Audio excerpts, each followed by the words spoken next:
আসসালামাইকুম। প্রিয় ড্রাইভার ভাইদের উদ্দেশ্য বলছি, আর আপনারা যারা বিভিন্ন জায়গায় বিভিন্নভাবে আসেন, আপনাদের উদ্দেশ্য আরো একটা শিক্ষামূলক ভিডিও তৈরি করছি। তো ভিডিওটা দেখতে থাকুন, পাশে থাকুন। বিশেষ করে আমরা যখন গাড়ি চালাই, বাড়ির কথা চিন্তা করি, মাথায় টেনশন রেখে যখন আমরা গাড়ি চালাই, তখন 1 সেকেন্ডের জন্য হলেও আমরা আমাদের লোকেশন ভুলে যাই। কেমন লোকেশন ভুলে যাই? একটা ছোট্ট একটা গল্প বলি, কথাটা শুনে যান। সকালে ঘুম থেকে উঠে প্রতিদিনের মতো আমি আমার কাজে যোগদান করি। তো হঠাৎ একদিন কোনো কারণে আমি অন্যমনস্ক ছিলাম, যার কারণে আমি গাড়িতে উঠি, স্টার্ট করি আর ব্যাগে দিতে শুরু করি। তবে ব্যাগ গিয়ার লাগাই হালকা একটু ক্লাসটা ছাড়তেই অপর পাশ থেকে আসা আরেকটা গাড়ি আমাকে ধাক্কা দেয়। এখানে আমার কি ভুল ছিল আর ওই গাড়িটার কি ভুল ছিল, আজকে এই ঘটনাটা আপনাদের সাথে শেয়ার করতেছি। ওই গাড়িটা ছিল ছোট একটা গাড়ি, আর আমার ছিল অফিসিয়াল একটা স্টাফ বাস। স্টাফ গাড়ি তো আপনারা চিনেন, স্টাফ বাস। তো ওর ভুল ছিল কি, ও চাইছিল যে অনেকটা বেশি জায়গা নিয়ে ঘুরে এসে চলে যাবে। আর আমার দোষটা হলো আমি উঠেই কি করলাম, গিয়ার দিয়ে আস্তে করে গাড়িটা পিছিয়ে দিলাম 1 হাত পরিমাণ।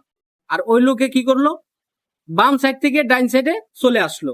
এই লোক হলো অমনোযোগী ছিল, নিশ্চয়ই কোনো চিন্তা করছে, চিন্তা ভাবনার ভিতরে ছিল। সে খেয়াল করে নাই যে এতটা রাস্তা এক পাশ থেকে আরেক পাশে গাড়িটা চলে আসছে। এখন তার গাড়ির ব্যাকলাইট আর আমার গাড়ির ব্যাকলাইটে টাচ হয়ে গেছে। টাচ হয়ে যাওয়ায় কি হলো, আমার লাইট ভেঙে গেল। তার যেহেতু ছোট গাড়ি খার, তার একটু ড্যামেজ হয়ে গেল, রং উঠে গেল। তার লাইট না ভাঙলেও সাইডে লক খুলে গেল, ক্ষতি হলো। তো এই যে জিনিসটা হলো, আমি কি ছিলাম পার্কিং অবস্থায়, ও কি ছিল পার্কিং অবস্থায়। ওর আমি ছিলাম ডাইন সাইড, ওর ছিল বাম সাইড। তো আমার ভুলটা হলো, আমি যদি লুকিং গ্লাস একটু খেয়াল করতাম যে এই গাড়িটা বের হয়ে আমার গাড়ির কাছাকাছি চলে এসেছে, আমি যদি 1 হাত ব্যাগে না দিতাম তো হয়তো গাড়িটার সাথে নাও লাগতে পারতো।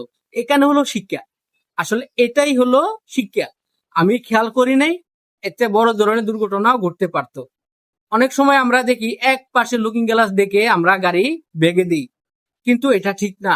এটা কখন করি, যখন তাড়াহুড়া, অপর পাশ থেকে যে কোনো সময় গাড়ি কিন্তু চলে আসতে পারে ভাই, সত্যি ভাই চলে আসতে পারে। আমার এরকমটা হয়েছে, আল্লাহ কারিম, অ্যাক্সিডেন্ট হয় নাই, না হলেও বেঁচে গেছি। তাহলে আমরা যারা ড্রাইভার নতুন অবস্থায় আসব, আমাদের অবশ্যই দিকে ফলো রাখতে হবে, আর এভাবে মাইনা মাইনা গাড়ি চালাতে হবে। একটা গ্লাসে দেখে কখনো গাড়ি ভেঙে দেওয়া যাবে না, কখনোই যাবে না। হারাম। হারাম মানে হলো একবারে সব শেষ হয়ে যাবে, জরিমানা দিয়ে কুলাতে পারবেন না। বুঝতে পারতেছেন তো? হারাম মানে খারাপ কিছু, তো আপনার সাথে খারাপ কিছু ঘটবে। তো এখানে শিক্ষা হলো, দুই পাশে দুইটা লুকিং গ্লাসে সুন্দর করে দেখবেন, আর বেগে দেওয়ার সময় আস্তে আস্তে করে বেগে দিবেন। বিশেষ করে আরেকটা গুরুত্বপূর্ণ পয়েন্ট আপনাদেরকে বলি, দুই গাড়ির মাঝখানে যখন আপনি গাড়ি রাখেন, বাম পাশেও দেখা যায় না, ডাইন পাশেও দেখা যায় না, তখন কিন্তু আমরা বিপদে পড়ে যাই। কেননা তাড়াহুড়ো থাকে। তখন তো যেহেতু আমরা ড্রাইভার, আমাদের কাজ এরকম রানিং এ চলা, রানিং এ ছুটে চলা, আমাদের তাড়াহুড়া থাকবেই, সেটাই তো স্বাভাবিক, তাই না? তো কিভাবে বেগে দিবেন, গাড়িটাকে কারাচ্ছা করবেন, অ্যাঙ্গেল করবেন, অ্যাঙ্গেল পর্যন্ত বাঁকা করবেন, বাঁকা করে যতটুকু সম্ভব দেখার চেষ্টা করবেন। আর যদি একেবারে নিরুপায় দেখা যায় না, তাহলে আপনি আস্তে আস্তে করে বেগে দিবেন, আর একটু ব্রেক চাপবেন, আস্তে করে বেগে দিবেন, ব্রেক চাপবেন। দেখবে, খেয়াল করবেন যে কোনো গাড়ি আপনাকে হর্ন দিচ্ছে কিনা, কোনো গাড়ি শব্দ পাচ্ছেন কিনা। যদি না থাকে, আস্তে আস্তে করে বের হয়ে তারপরে সুন্দরভাবে গাড়ি কাটিং নেবেন।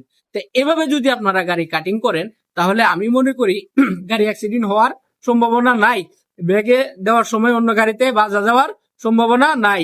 তো এভাবে আবারও বলছি, সতর্কতা হয়ে যদি গাড়ি চালান, তাহলে অবশ্যই আপনি একজন আদর্শ, এমনকি সৎ ড্রাইভার হতে পারেন। হ্যাঁ, আমাদের ড্রাইভারদের আরেকটা সমস্যা রয়েছে কি, আমরা তেল পানি মোবিল চেক দিতে চাই না। আমরা ড্রাইভার হয়েছি ভাই, আমি এমন ড্রাইভার পাইছি ভাই, লেড ওয়াটার পানি শুকাইতে শুকাইতে ব্রাস্ট হয়ে গেছে, পানি না থাকার কারণে গরম হয়ে নিচ দিয়ে লিক হয়ে গেছে, ফুটা ফুটা হয়ে গেছে, এরকম রুটির মতন হয়ে গেছে, যাত্রা হয়ে গেছে, অথবা ইঞ্জিন সিজ হয়ে গেছে। আমি এমন ড্রাইভার পাইছি, ইঞ্জিন সিজ হয়ে গেছে, সে কি করলো, পানি দিল না, 6 মাস গাড়ি চালালো। সে জিজ্ঞাসা করলাম, ভাই আপনি পানি দেন না? সেই সময় আমি বাংলাদেশে একটা কোম্পানিতে গাড়ি চালাতাম, সেখানকার কথা। তো সে জিজ্ঞাসা করছে, ভাই পানি কোন জায়গায় দেয়? আমি জিজ্ঞাসা করলাম, হাসি দিয়ে জিজ্ঞাসা করলাম, ভাই আপনি কি স্কুল থেকে ড্রাইভিং শিখছেন? না, কারোর সাথে টাকা দিয়ে কোনোভাবে ড্রাইভিং শিখছে। সে পানিটা কোন জায়গায় দেয় সে জানে না। 6টা মাস গাড়ি চালানোর পর সে ইঞ্জিন সিজ করছে, ইঞ্জিন ভাঙছে। তো আমি বলবো আপনাদেরকে, প্রতিদিন যেমন খাবার লাগে, প্রতিদিন দাঁত ব্রাশ করা লাগে, প্রতিদিন গাড়িকেও নিয়মিত পরিচালনা করা লাগে, প্রতিদিন গাড়িকে কি করা লাগে? রক্ষণাবেক্ষণ করা লাগে। পানি চেক দিতে হয়, মোবিল চেক দিতে হয়, ব্রেক অয়েল চেক দিতে হয়, চাকা চেক দিতে হয়, ইঞ্জিনের নিচ দিয়ে দেখতে হয় কোনো জায়গায় মোবিল পড়ে কিনা, ব্রেক অয়েল পড়ে কিনা, পাওয়ার অয়েল পড়ে কিনা, সমস্ত গুলো দেখে তারপরে গাড়ি চালাইতে হয়। এর নাম ড্রাইভার।